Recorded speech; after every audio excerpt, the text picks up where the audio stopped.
अस्सलाम वालेकुम नाजरीन।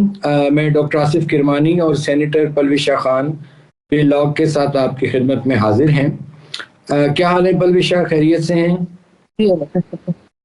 अच्छा, आज तीन सब्जेक्ट्स हैं बड़े इंपॉर्टेंट, बल्कि मैं तो कहूँगा कि बॉम्बशेल जिसको कहते हैं। सॉरी, ये मच्छर आ गया था बीच में।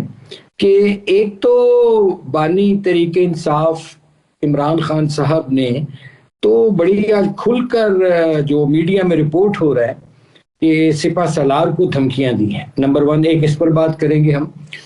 दूसरा, एक इंतहाई अहम मौजू है जो मैं समझता हूँ ज़रूर डिस्कस होना चाहिए, और कि कोर कमांडर कॉन्फ्रेंस जो हुई है और जो अखबारात में मैंने पढ़ा है कि वो उसमें बहुत अहम फैसले किए गए हैं। और तीसरी एक अहम डेवलपमेंट मैं जो समझता हूँ वो हुई है कि जो सऊदी अरब से डेलीगेशन आया हुआ है, वफद आया हुआ है, उन्होंने अखबारी रिपोर्ट्स के मुताबिक जो SIFC एक बनाई गई थी उसकी जो एपेक्स कमेटी है उसमें उन्होंने शिरकत की है। तो ये तो बड़ी एक अच्छी डेवलपमेंट मुझे नज़र आ रही है। तो let's start from Imran Khan साहब ने जो ये आर्मी चीफ को धमकियां दे डाली हैं। एक तरफ ये कहते हैं कि जी हमारी अंदर खान ने ये राब्ते भी करते हैं जो मीडिया में रिपोर्ट होता है, और ऊपर से धमकियां भी दे रहे हैं। तो क्या आप नहीं समझते कि ये अपने लिए मजीद मुश्किलात पैदा कर रहे हैं इमरान खान साहब?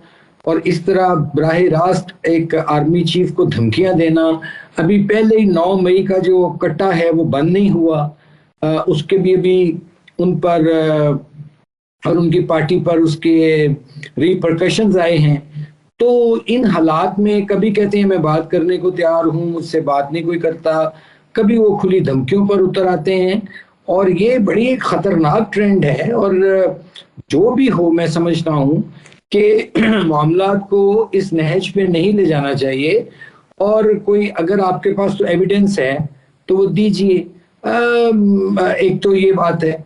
दूसरा, मैं ये जो कोर कमांडर कॉन्फ्रेंस हुई है वो बहुत ज़रूरी है, जो मैं आपको उसको थोड़ा सा पढ़ के सुनाऊंगा, फिर उस पर मैं आपका एनालिसिस लेता हूँ। जो अखबार में कोट हुआ है कि कोर कमांडर कॉन्फ्रेंस ने जो फैसले किए हैं, मैं इसलिए पढ़ रहा हूँ कि कोई इसमें कोई मेरी तरफ से कोई कमी बेशी न हो जाए, कि फौज और अवाम में दरार डालने की मजमूम कोशिश नाकाम बनाने का अज़्म, और सबसे जो एक और अच्छी बात इसमें कही गई है वो ये कि फ़लस्तीनियों से यकजहती और कश्मीरियों की हिमायत का इरादा। ये तो मेन आज सुपर लीड है। और फिर दूसरा, कोर कमांडर्स कॉन्फ्रेंस में जो प्रोपेगेंडा मुहिम है उस पर तशवीश का इजहार किया गया है। सिक्योरिटी फोर्सेस पर जो बेबुनियाद इल्ज़ामात लगाना एक वतीरा बन चुका है, कमांडर्स ने ये फैसला किया है कि उसके खिलाफ भी सख्त कार्रवाई की जाएगी। और उन्होंने शुरका ने जो गजा में जंगी जराइम और नस्ल कशी है उसकी शदीद मजम्मत की है, और इस खदशे का भी इजहार किया है, तशवीश का भी, कि अगर फ्रीकैन ने कशीदगी कम ना की तो वसी इलाकाई तनाज़ा जन्म ले सकता है।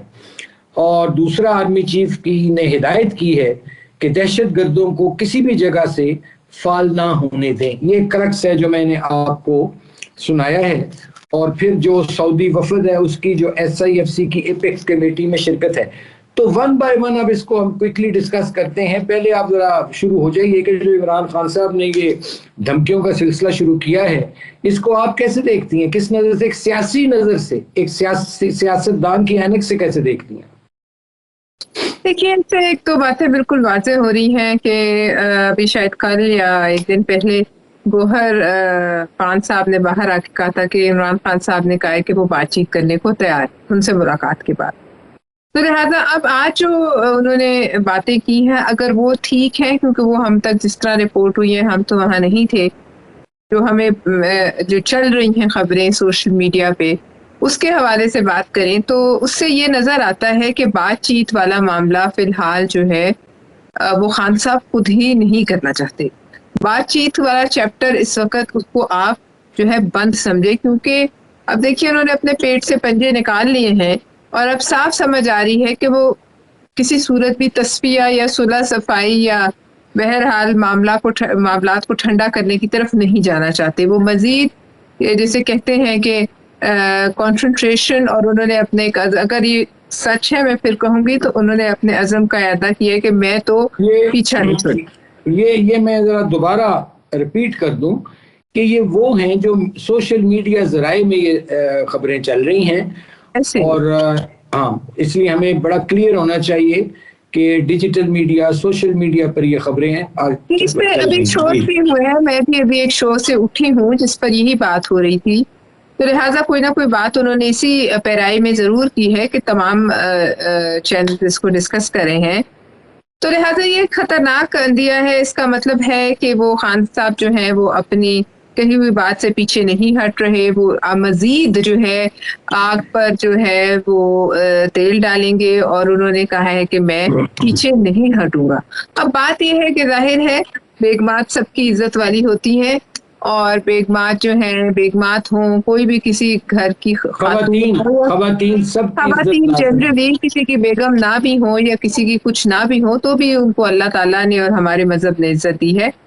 लेकिन अब देखिए बात ये, हम नहीं चाहते कि बुशरा बीबी के साथ कोई भी ज्यादती हो, मैं जाती तौर पर नहीं चाहती, ना हम उनकी कोई हर्जा सराई करते हैं, ना उनके खिलाफ किसी जो एक यहाँ कैंपेन विच हंट मीडिया की शुरू थी उसमें हिस्सा मैं कभी बनी हूँ, ना हम बनना चाहते। लेकिन देखिए फिर इसी तरह से जो खवातीन हैं वो दूसरों की भी इज्जत वाली होती, इसी तरह से बाकी लोगों की, घर की बेटियां, बहनें, माएँ, वो सब इज्जत वाली। तो ये तो देखिए एक रेसिप्रोकल चीज है। अब आप किसी को इज्जत दें, आपको इज्जत मिलेगी, लेकिन इस मुल्क में मोहतरमा बेनजीर भुट्टो भी खातून ही थी, वो जान से गई, ठीक है। फिर आप देख लीजिए कि इसी तरह जो है मियाँ साहब के सामने उनकी बेटी को जो है अरेस्ट किया गया, मियाँ साहब के भी दिल पे कुछ ना कुछ गुजरी होगी। फिर इसी तरीके से फरियाल तालपुर साहिबा को भी रात के वक्त जो है ईद से एक रात पहले उठा दिया। अब मैं फिर भी ये कहूंगी कि अगर बुशरा बीबी के साथ ज्यादती हो रही है किसी किस्म की, तो नहीं होनी चाहिए, लेकिन उसके साथ साथ क्या ये सारा कल्चर जो है इसके पनपने में, इसको आगे बढ़ाने में थोड़ा बहुत हिस्सा जो है वो इस पीटीआई ने नहीं डाला, और अगर डाले हैं और वो पशेमान है और वो नहीं ये चाहते, हम भी नहीं चाहते कि बुशरा बीबी के साथ ऐसा हो, तो कम से कम जो कुछ हुआ उसको हमें एक ब्लैंकेट कॉन्डेमनेशन कर देनी चाहिए कि किसी भी पार्टी की सियासी हो ना हो, खवातीन जो है उनकी इज्जत और एहतराम होना चाहिए। इसके साथ साथ जहाँ तक धमकी है, देखिए धमकियां जो उन्होंने दी हैं आज तक, वो जाहिर है मतलब इस लिहाज से सियासी तौर पर तो उनके किसी काम ना आई, और उनको जो है इस किस्म की कॉन्फ्रंटेशन का नुकसान ही उठाना पड़ा। लेकिन अब ये देखना है कि वो इसको किस हद तक, अभी तो वो हैं कैद में, कैद से बाहर आए तो फिर वो किसी को धमकी भी देने के काबिल होते हैं। अभी कैद के अंदर तो जाहिर है कैदी की हर चीज रिस्ट्रिक्टेड है, उनकी पार्टी में भी जो है एक बयान आता है फिर दूसरा उसको रद्द करता है। जैसे सऊदी वफ्द के हवाले आते ही शेर अफजल बरबर साहब ने कहा कि जी इन्होंने हमारी हुकूमत गिराने में सऊदिया का हाथ है, फिर उसको वापस लिया गया। 10 बयान, 10 तर्जुमान और 10 बातें। मैं उस तरफ आता हूँ। मैं सिर्फ आपको यहाँ थोड़ा सा रोकने की जसारत ये करूँगा कि बिल्कुल आपने ये बातें ठीक कही हैं कि बेटियां जो और ख़वातीन ख़ास तौर पर वो सबकी साझी होती हैं, और लेकिन मुझे इमरान खान साहब के इस बयान से, अगर उन्होंने ये बयान दिया है और जो कि सारे मीडिया पे चल रहा है, तो मुझे तो लग रहा है कि वो इस मुल्क में कंफ्रंटेशन और पोलराइजेशन में मजीद इजाफा चाहते हैं। और इस तरह एक सिपा, आफ्टर ऑल वो he is the army chief of पाक आर्मी, इस तरह उसको डायरेक्ट धमकियां देना और करना, मैं तो समझता हूं कि वो इमरान खान साहब मायूस हो चुके हैं या डेस्परेट हैं इस वक्त इतने कि उनसे कोई शायद बात नहीं कर पा रहा जिस तरह वो करना चाहते हैं बात।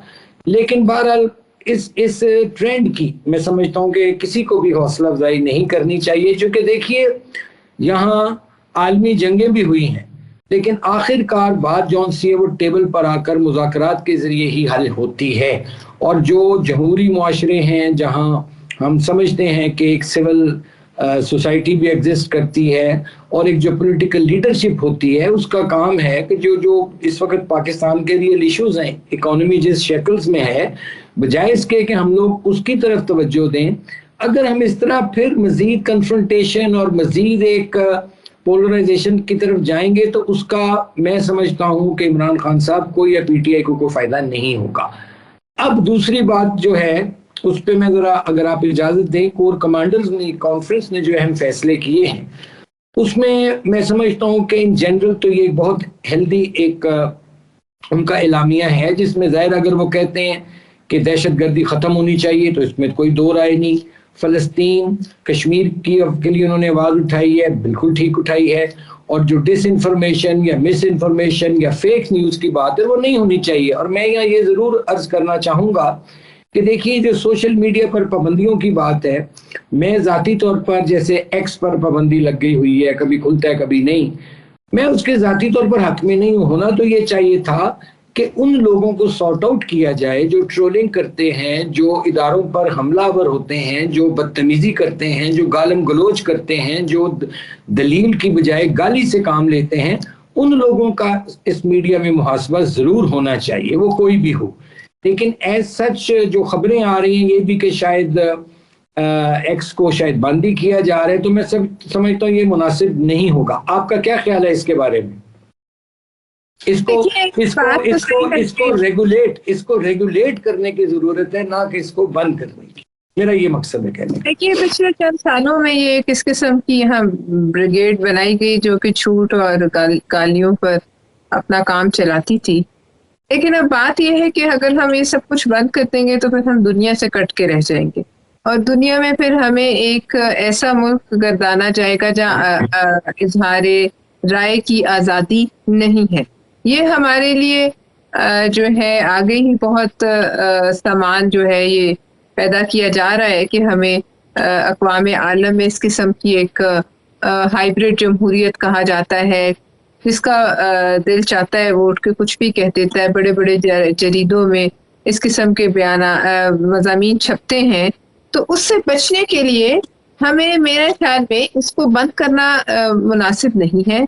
اس کو بند کرنے کو بین الاقوامی طور پر بھی اچھا نہیں سمجھا جائے گا، قدغن سمجھا جائے گا. اس سے بہتر یہ ہے کہ جو لوگ یہ کام کر رہے ہیں وہ بالکل صاف ہیں، وہ واضح ہوتے ہیں اکاؤنٹس. ان کو اتنا بڑا کام نہیں ہے کہ ٹریس آؤٹ کر کے اور ان کو جو ہے ان کی بے عزتی کی جائے. میں امید کرتی ہوں اور مجھے نہیں لگتا کہ آج کی دنیا میں in today's day and age یہ سارا جو ہے سوشل میڈیا بند کیا جا سکتا ہے. اس سے ہمیں ویسے بھی ہماری معیشت کو بھی نقصان ہوگا، بہت سے لوگوں کی اس پہ روزی روٹی بھی. ایک اور بڑی میں آپ کو دلچسپ کہہ لیں یا خوفناک بات سنا دوں. یہ بھی آج میں نے ایکس پر ہی کہیں پڑھا ہے کہ اس پر بھی وہ کہہ رہے ہیں کہ ہر ٹویٹ کرنے کے اب چارجز وہ لیں گے. تو مجھے تو لگتا ہے کہ آدھے لوگ ویسے ہی فارغ ہو جائیں گے اگر چارجز شروع ہو گئے. ٹویٹ کوئی ایلون مسک نے یہ بات کہی ہے ٹویٹر پر. لیٹس سی کہ اس نے اس میں کہاں تک وہ اس پر عمل کرتا ہے نہیں کرتا ہے. آخری پرویشہ میں یہ جاننا چاہوں گا کہ خوشائن چیز ہوئی ہے کہ جو سعودی وفد آیا ہے اس میں کوئی کم از کم کچھ کپل آف بلین ڈالرز کی انہوں نے پاکستان نے ان کو آفر کی ہے سرمایہ کاری کی، جو کہ اچھی ایک بات ہے کہ بھئی ہمیں ایڈ نہیں ٹریڈ کا جو ہمارا سلوگن ہے اس کی طرف ہم گئے ہیں. اور اس سے بھی اچھی بات یہ ہوئی کہ جو سعودی وفد آیا اس نے جو ایس آئی ایف سی کی کمیٹی ایپیکس کمیٹی اس میں شرکت کی ہے، اور اس میں کافی وعدے بھی ہوئے ہیں، کچھ معاہدے بھی ایم او یوز بھی سائن ہوئے. اور میں سمجھتا ہوں کہ اگر پاکستان میں پولیٹیکل سٹیبلٹی رہتی ہے تو آج مجھے امید ہوئی ہے کہ شاید ہم اپنی معاشی استحکام کی طرف بھی بڑھیں. میں اس کو ایک فرسٹ سٹیپ سمجھتا ہوں، اور یہ جو ایس آئی ایف سی ہے، اور اللہ کرے کہ اس میں کامیابی ملے. دوسرا اگر آپ اس پہ کوئی بات کرنا چاہیں پھر مجھے ایک شارٹ سا میسج دینا ہے کسی کے لیے. ابھی دیکھتے ہیں کہ یہ جو بھی باتیں ہیں ان کو کتنے عرصے میں پورے ہوتے ہیں، کس حد تک پورے ہوتے ہیں، اور ظاہر ہے اس کے بعد ہی کوئی اس کی جو معاشی صفت ہے وہ تعین کی جا سکے. دوسرا میں نے ایک آپ کو یاد ہوگا 2 دن پہلے پرسوں میں نے ایک ٹویٹ کیا تھا کہ روٹی 20 روپے کی مل رہی ہے، اور اس پر کافی وہ وائرل ہو گیا میرا ٹویٹ. بہرحال اس پر ہر شخص نے اپنے حساب سے اس پر رسپونڈ کیا. لیکن اس معاملے میں میں اسپیشلی جو معروف جرنلسٹ ہیں منصور علی خان صاحب اور منیب فاروق صاحب، ان کا میں شکر گزار ہوں کہ انہوں نے بھی میرے اس ٹویٹ کو اپنے وی لاگز میں جگہ دی۔ تو ناظرین کافی ٹائم ہو گیا ہے، ٹائم کی لمٹ ہوتی ہے ہمارے پاس، تو انشاءاللہ تعالی آپ سے اگلے وی لاگ میں ملیں گے۔ تب تک کے لیے آپ کا شکریہ اور خدا حافظ۔